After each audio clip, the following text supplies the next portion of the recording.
Tony from CassetteCombat.com. And as you can hear, I've finally got rid of the cold. Yay!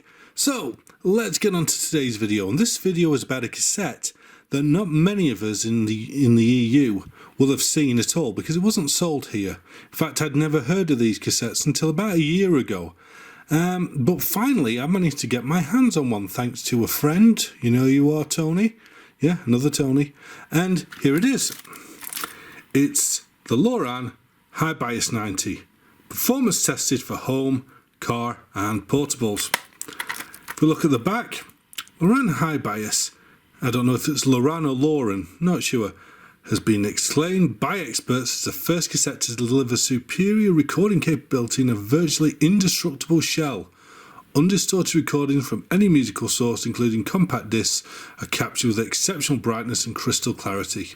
The cobalt-doped magnetic formulation offers exceptional mol and extended high-frequency response. There we go.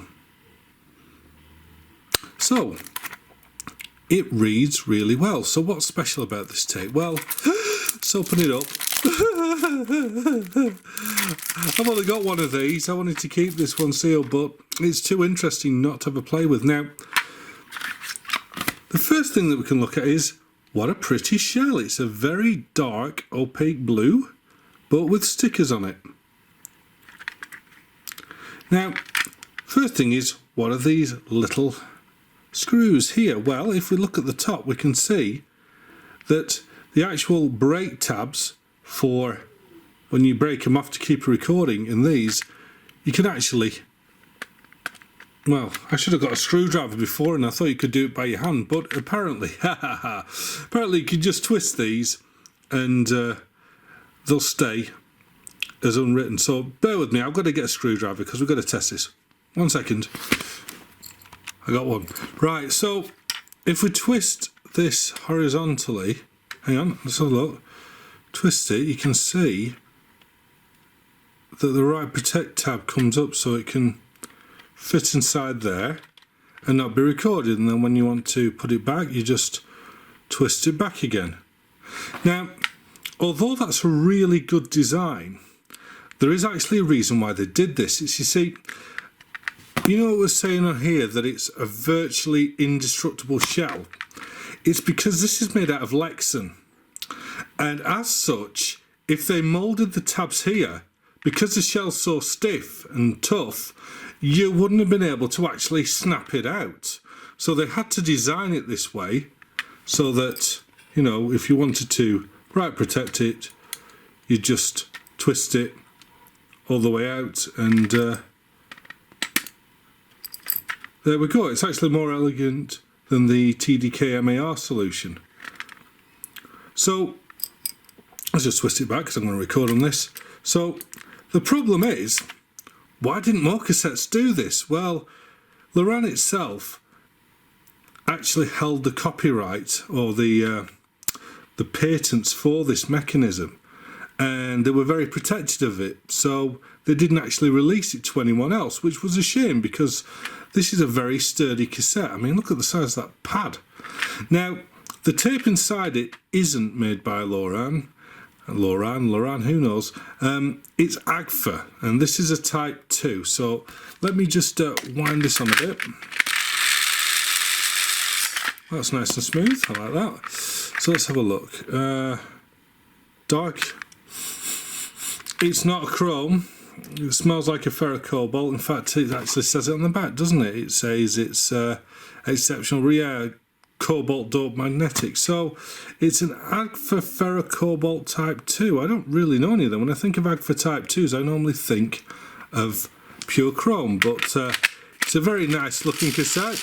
It winds nice and easy. It's supposedly very tough, designed for cars, because if you look at this here, bing, you can see that Ford used Loran cassettes for their demonstration cassettes, which is nice. And if you look at this one, there's a lot of hyperbole there about how superbly brilliant this cassette is.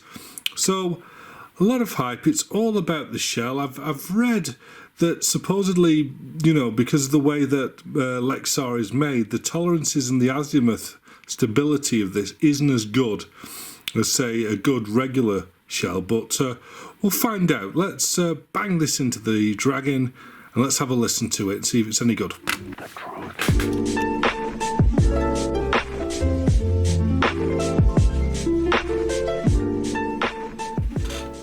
Okay, so let's give it a whirl.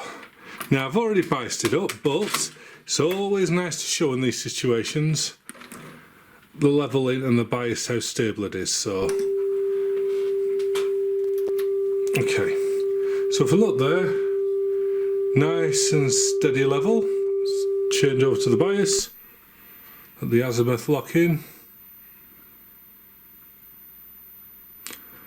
So nice and steady. Yeah, just a little tweaky poo, but no, that's very steady. So good. Right, the song I'm going to use is one called Ebb and Flow, and I've chosen this one because it's got some crazy bass on it. So let's have a listen to the Loran and see if it's all about the shell or whether the agva tape in there does a decent job too. Yeah, I'm on 170, no NR. Let's go.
Sounded good to me.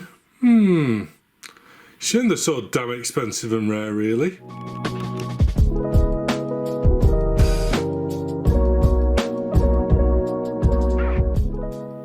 So there we go.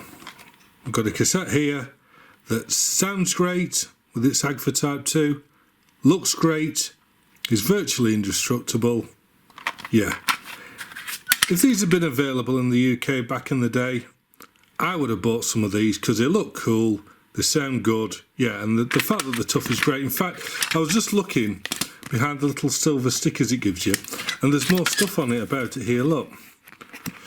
It says lifetime warranty, but it says here the safety tab is unique and it has got a patent number, so that's why more people probably didn't copy it. And the virtually indestructible housing, again, patent pending, and it is Lexan. And expert opinions, the best Type 2 in the most important respects, the lowest 0 dB distortion of any Type 2 tape. Well, normally you crank Type 2 is more than 0 dB, but anyway, accepted the dynamics of a digital CD easily instrument. Yeah, so yeah, I mean, The American tape companies like the self-promotion, don't they? I mean, I'm thinking this is the kind of thing Knack would write, but yeah, so, yeah. So all in all, the only thing I can say bad about them is their rarity and cost, because this is not the type of thing you're going to buy to actually use in your car nowadays, not when they cost the price that they cost, which is like 20 quid a piece, plus shipping and VAT and whatever. So these aren't cheap, they're really ones just for the collection. But it's nice to have in the collection. And if you have the means and you desire one, go out and get one. I mean, I don't sell them, but I think we all know a man who does. But yeah, I really like this. Great little cassette. Shame I can't have more. But never mind. So I just want to put another shout out for my radio show, The Retro Nouveau, which goes out on Sunday between 12 and 2 at foulcoastradio.org, and that's UK time. And I'm just saying it's a special one this week because I've got a special guest on. And if you're a member of my Facebook groups, and if you're not a member of my Facebook groups, why not? I mean, you don't have to post anything else on Facebook if you don't have a Facebook account. Just sign up. Don't add any friends and just come and join the group. Just answer the questions when you try and join the group. Otherwise, I won't let you in, because my thoughts are if you can't spend 20 seconds answering 3 questions, I can't be bothered to let you in. But anyway, I've got a member of the group coming on the radio show with me on Sunday, and we'll no doubt talk a bit about cassettes. So tune in. It'll be a good laugh. It especially will be because we'll be going out on the pop the night before, so it might be a little bit worse for wear, so it could be a bit comedic. Who knows? But until then, anyhow, please like and subscribe. Thanks for watching, and until next time, happy taping. Bye bye.